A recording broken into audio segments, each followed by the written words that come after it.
There's no feeling more intense than starting over. If you've broken your Scratch project moments after you've shared it, as I have, or you've spent hours working on a project only to notice too late that one of your sprites has unexplainably gone missing. If you've made use of that difficult-to-name thing of thing block within the sensing category, amazingly useful but capable, due to a Scratch bug, of leaving you crying as it dumps all your scripts in one big unordered heap. If you've made real progress coding a game over the course of the week, only to come back the next day to discover you weren't even logged in, nothing has been saving. Starting over is harder than starting up. If you're not ready for that, like if you've already had a bad day at school, then what you're about to go through may be too much. Feel free to go away and come back. I'll be here. Alright, thanks for coming with me on this trip. I'll understand if you need to take a break at any point. Just find a safe place to stop and remember to pause the game by pressing P. On Scratch you can find loads of remixed or reimagined recreations of existing games. And with good reason.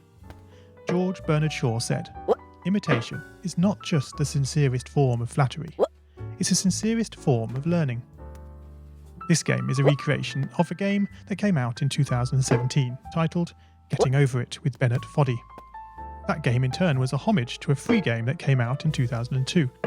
Both games involved dragging yourself, using a hammer, up a mountain assembled from assets and objects sourced from many other games. It seems appropriate then that, when trying to recreate Getting Over It in Scratch, that we should construct our mountain from the same assets used in literally millions of Scratch projects, the unmistakable contents of the Scratch costume library. Unlike Unity or Unreal, Scratch does not provide you with a built-in physics or 3D rendering engine. It has no state-of-the-art debugger, you can't even pause your scripts. We are forced to program old school. Our experience capped at 30 frames per second on a 480 by 360 pixel stage. But these very restrictions force us to experiment, to think out of the box, to grow as developers as we become masters of all things Scratch. And let's not forget, what we lack in technology, we make up for in community. This fantastic bunch of budding software engineers, building, learning, creating, playing, remixing, as diverse a group of people as the very Scratch assets we now so skillfully attempt to ascend. The act of climbing, in the digital world or in the real world, has certain essential properties that give the game its flavour. No amount of forward progress is guaranteed. When you start Getting Over It, you're standing next to a dead tree, which blocks the way to the entire rest of the game. You prod and poke at it, exploring the limits of your reach and strength, trying to find a way up.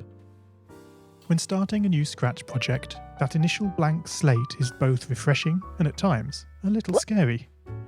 Wouldn't it be great if we could travel forward in time and review our finished projects to see how well they turned out? I certainly wish we could.